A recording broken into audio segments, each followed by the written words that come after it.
Hey everybody, Dr. Snellgrove here, just recording a quick video about writing an intro for your essay 2. So this is the marketing analysis type essay, the one where you're picking up to 3 commercials and, for the same product or company and arguing, that those commercials appeal to one audience that has 2 criteria, such as saying that Coca-Cola appeals to middle-aged men. I mean, it does to me at least.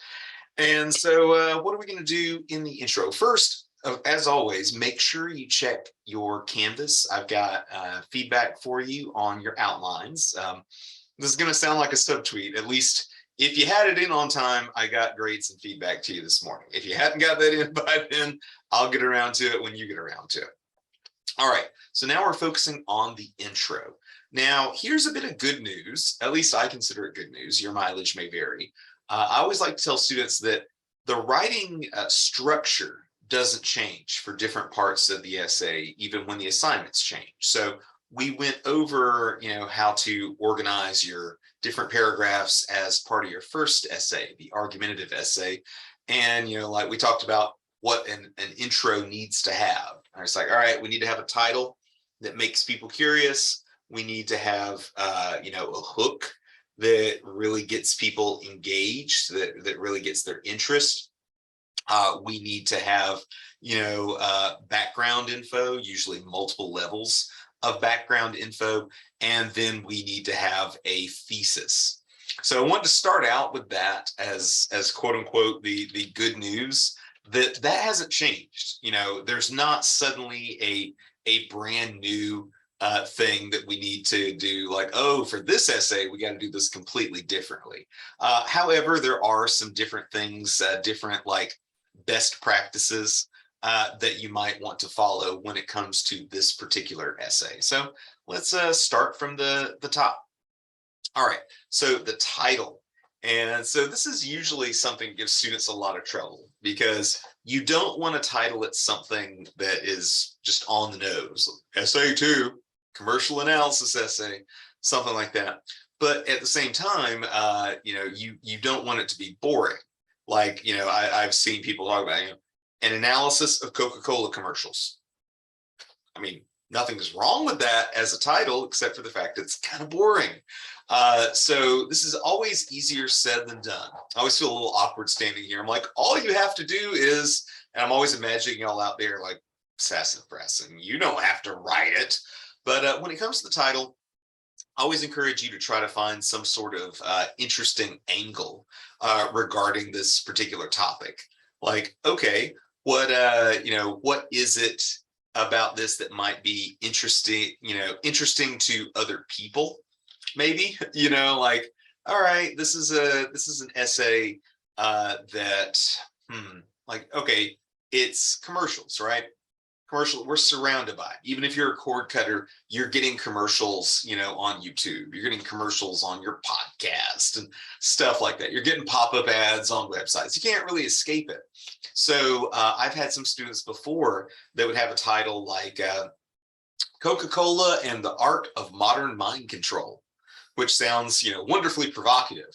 And all they really mean is that, like, oh yeah, Coca-Cola is using commercials to influence us, control our brains the same way everyone else is. But you can imagine, I always ask people, God help us, to imagine your essay, your essay title as just one of hundreds of different things somebody could click on, that they see online. So try to come up with a title that would make them click on yours. Something where it's like they're scrolling through the phone, and then they see Coca-Cola, the Modern Mind Control. What? It's something that it stands out. In that case, it stands out because it's mysterious and maybe a tad scary. But you can also lean into, funny titles, or sarcastic titles, sharing a Coke with the world, one brainwashed customer at a time. or something like that. So long story not very short, I don't actually count off for quote unquote bad titles. Even if you do me dirty and you do the title is essay 2, I don't count points off explicitly for that. But I like to emphasize this because I think I've mentioned before, it's a real writing for the real world moment. Because some people are like, when am I going to use this out in the real world? When am I going to use this outside of college? And it's like, well, when are you going to have to get somebody's attention right away? Pretty much every time you send an email, every time you give a presentation, every time you message somebody on an online dating site, it's important. So just be thinking about, look at your topic, kind of look at it from an angle. Like, all right, what is something about this that an average person would find interesting or scary or funny or just weird? And you can lean into that to create a creative title. All right. So the hook, what kind of hook can you do? Now, the hook is arguably the least changed bit of advice going from essay 1 to essay 2. Because once again, the hook is like your first sentence, first few sentences. It could even be a short paragraph. But the point of the hook is to cement the reader's interest and attention. So I've talked about it before, the weird, I think, Django Unchained quote, you had my curiosity, now you have my attention. So a good title makes somebody curious. It makes them curious enough to click on your essay, like, what's this all about? But it's crucial. Those first few lines are where, you do it every day on stuff that you read. Those first few lines determine, am I going to stick with this or am I going to hit that back button, bounce out of here? And so what can you do in order to get the reader's attention? I think, forgive me, I think I may have talked about this a little with essay 1, the argumentative essay, but my own technique, I literally just finished a freelance writing article right before I started this. My own technique is almost always asking a rhetorical question. Rhetorical, the root word there is rhetoric, a question we're not expecting somebody to answer. And why would you ask a question you don't expect someone to answer? Well, rhetoric is argument. So I'm asking a question to actually make, you think about something that supports me. So today, I'm recording this a couple days after Election Day. So, you have all these politicians, the classic things like, when will somebody think of the children? They're not saying that because they necessarily think of the children. They're saying that because they want you to think they think of the children. So how can you apply this art, as it were, to your own essays? Well, the other thing, this kind of goes hand in hand on my own hooks. I almost always do a rhetorical question, and then I have the word you, the second person you.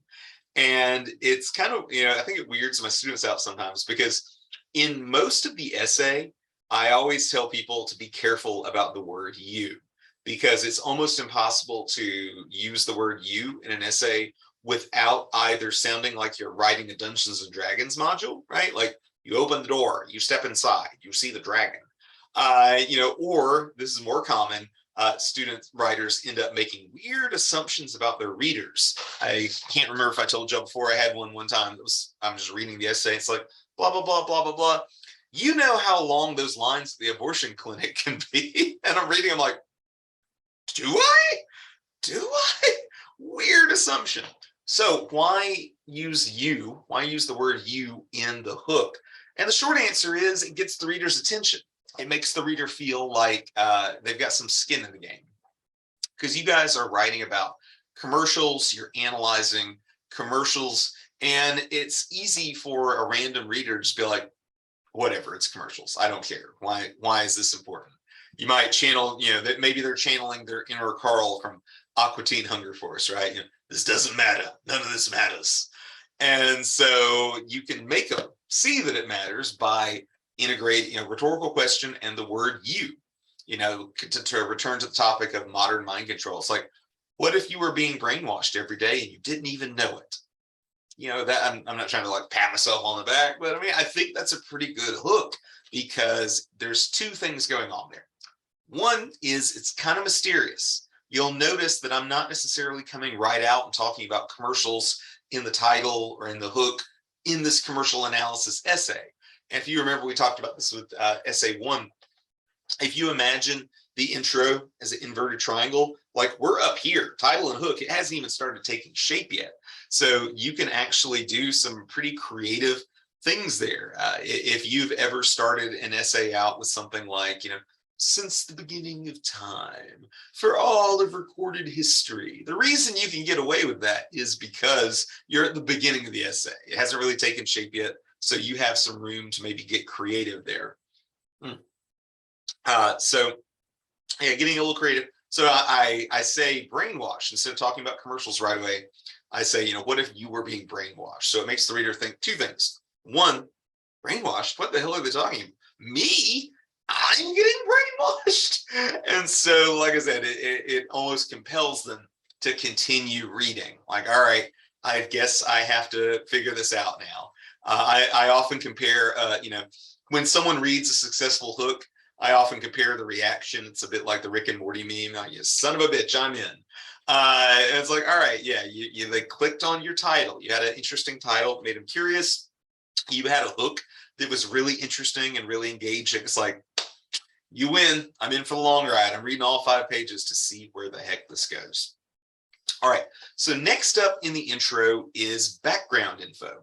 And I almost always recommend 2 levels of background info.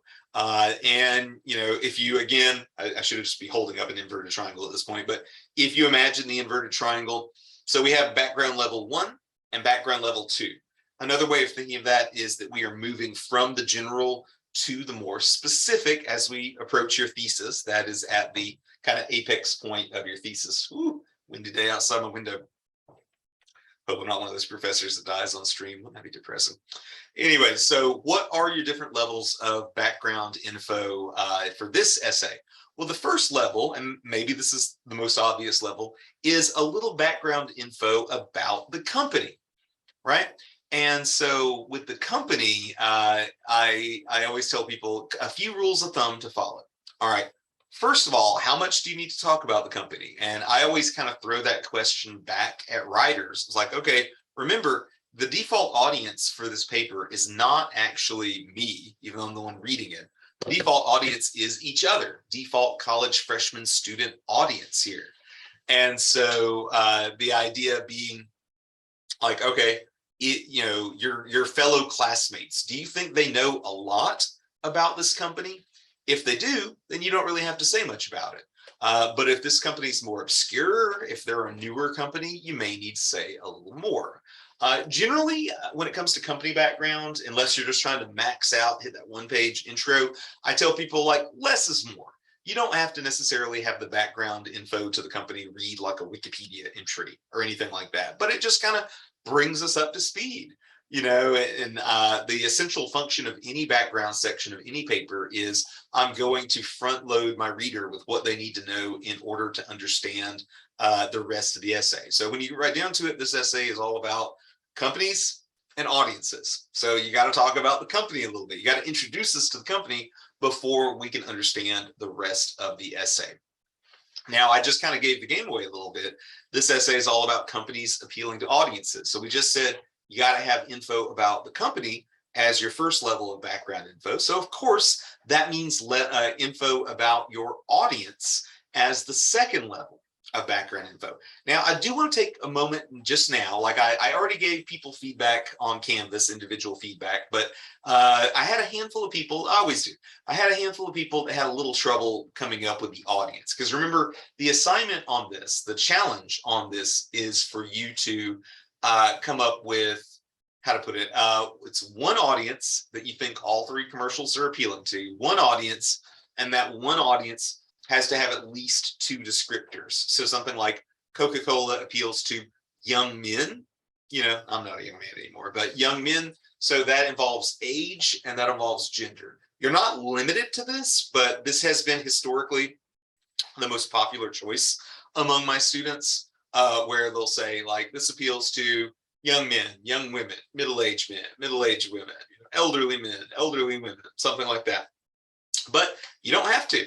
I've got people analyzing Nike ads and it'll be like Nike appeals to hardworking athletes or something like that. That's fine too. That's neither age nor gender, but it's one audience that has 2 descriptors. As always, if you have any questions about this, please let me know.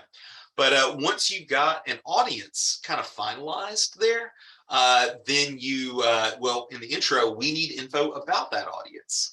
And so this too doesn't have to be a long section, but I always ask people for this essay to think about it through this lens. Basically, what this audience, what are the unique things that they hope for, care about, worry about, stuff like that? Because I'm going to be talking about this more as we talk about our body paragraphs in this super fast class. But how to put this, commercials basically play or prey on either hopes or fears. Like every beer commercial ever just about aims at young men. And so many beer commercials are like, young man is bored in his apartment and then he opens a beer and all of a sudden there's a party. And so it's one of those things where it's like, all right, what does this generation care about? What do young men care about? They don't want to be bored. They don't want to be lonely. And so the commercial positions a product as a solution to these perceived problems. All you got to do is drink and and it'll go away. It's like, that's a terrible message, but that is the message of marketing there. So if you were, you could take your demographic and tell us a bit more. What do they hope for? What do they worry about? Just kind of flesh out, what do we know about them? And this is a real win-win in your intro for a couple of different reasons. All right, one, on the most obvious level, it tells your audience who may not be part of that demographic more about that demographic, because I keep saying, imagine it could be your classmates reading this. So you might be a young man writing that this appeals to young men and be like, what do I need to say? This young men. But then imagine that, your classmates, you might have, a young female reader. And it's like, well, she does not necessarily immediately know what young male culture is like. You might have older readers that don't know, or maybe we just don't remember because we're old, stuff like that. So it informs your readers, gives them more of that crucial info they need to understand the rest of your essay, right? But you'll hear this again, I guess, next week, because we're going at this breakneck pace. But as you're working on body paragraphs, this is one of the big things there where it's like, all right, body paragraphs, we're going to be getting all into what is in these commercials that explicitly appeals to this group. Basically, if you say Coca-Cola appeals to young men, if that is like your argument, then what we need to get into is what is it in these commercials that appeal to young men more than it appeals to, say, young women or older men? What is it that this audience uniquely vibes to about this commercial? And so if you have that stuff up there firmly in your intro, like young men care about this, this, and this, and they worry about this, this, and this, whatever your demographic is, if you have their hopes and you have their fears, you can basically call back to that in your paper when you're analyzing how and why these commercials appeal to that core audience.